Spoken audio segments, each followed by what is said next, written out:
وإذ قال لقمان لابنه وهو يعظه يا بني لا تشرك بالله إن الشرك لظلم عظيم وإذ قال لقمان لابنه وهو يعظه يا بني لا تشرك بالله إن الشرك لظلم عظيم.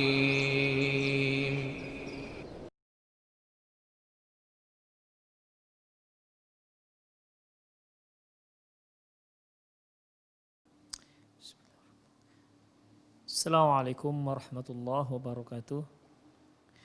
Innal hamdalillah nahmaduhu wa nasta'inuhu wa nastaghfiruh wa na'udzu billahi min shururi anfusina wa sayyiati a'malina. May yahdihillahu fahuwal muhtad wa may yudlil falan tajida lahu waliyyan mursyida. Asyhadu an la ilaha illallah wahdahu la syarika lah wa asyhadu anna Muhammadan abduhu wa rasuluh alladzi la nabiyya ba'dah. Wa qala Allah subhanahu wa ta'ala ya ayyuhalladzina amanu taqullaha haqqa tuqatih wa la tamutunna illa wa antum muslimun.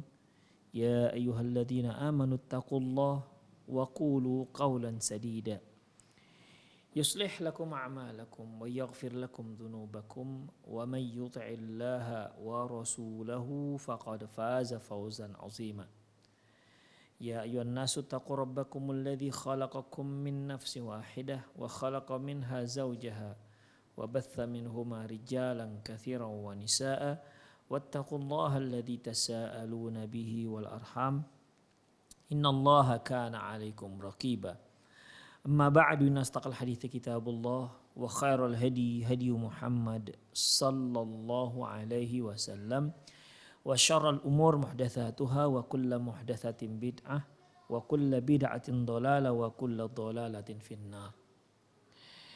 Kaum muslimin, kaum muslimat, para pemirsa Rosyad TV dimanapun Anda berada, alhamdulillah kita bertemu kembali dalam kajian serial fatwa seputar anak, di mana kita telah masuk pada kaedah-kaedah dasar yang Allah letakkan, yang Allah tetapkan demi untuk melindungi seorang bayi mulai dari dia berupa sel sampai nanti ketika dia sudah lahir sebagai seorang bayi. Perlindungan yang dimaksud ya bukan hanya perlindungan dari manusia, bukan hanya perlindungan dari kejahatan manusia, keteledoran manusia, tapi ada yang lebih utama, yaitu perlindungan dari gangguan setan dan jin. Ikhwah, kalau manusia yang mengganggu dari sisi fisik, ya mungkin yang dirusaknya fisik. Tapi kalau sudah iblis yang mengganggu, itu nanti terkait dengan agama seseorang.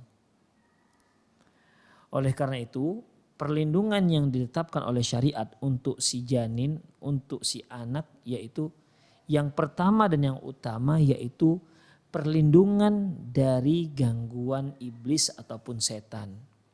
Oleh karena itu,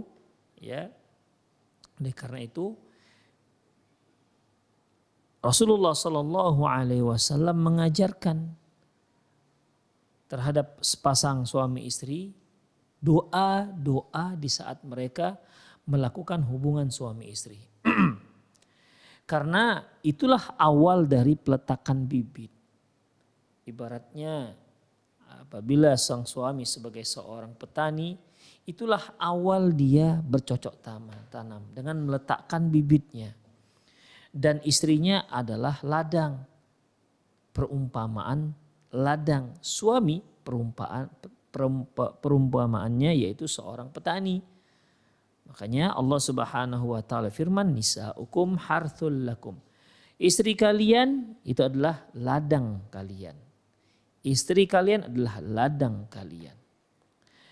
Ladang itu tidak akan menumbuhkan apapun kecuali kalau kita letakkan bibitnya. Yang meletakkan bibit di ladang adalah seorang petani ataupun pekebun. Makanya suami adalah seorang petani, istri adalah ladangnya.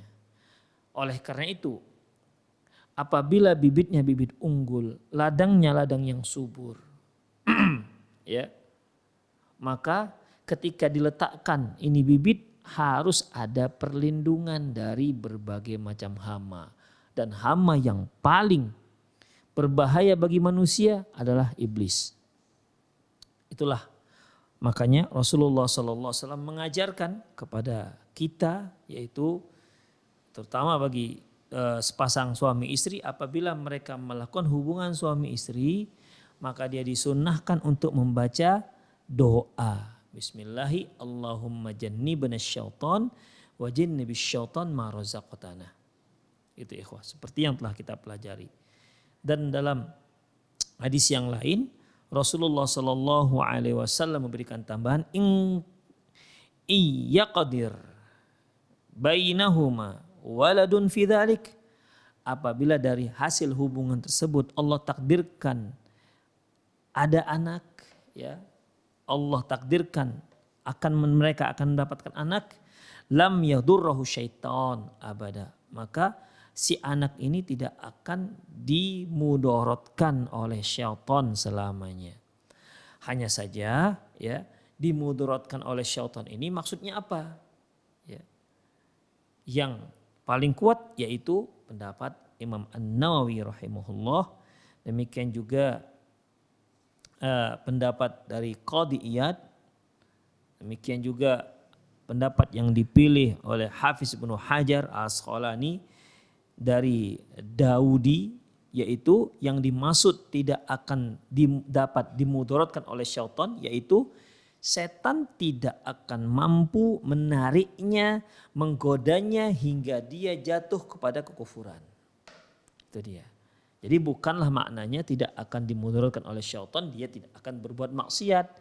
Karena manusia itu pasti ada, mereka melakukan kemaksiatan, pasti dia berdosa. Demikian ikhwah dan para pemirsa rahimani Allahu wa iyyakum. Itu sudah kita bahas.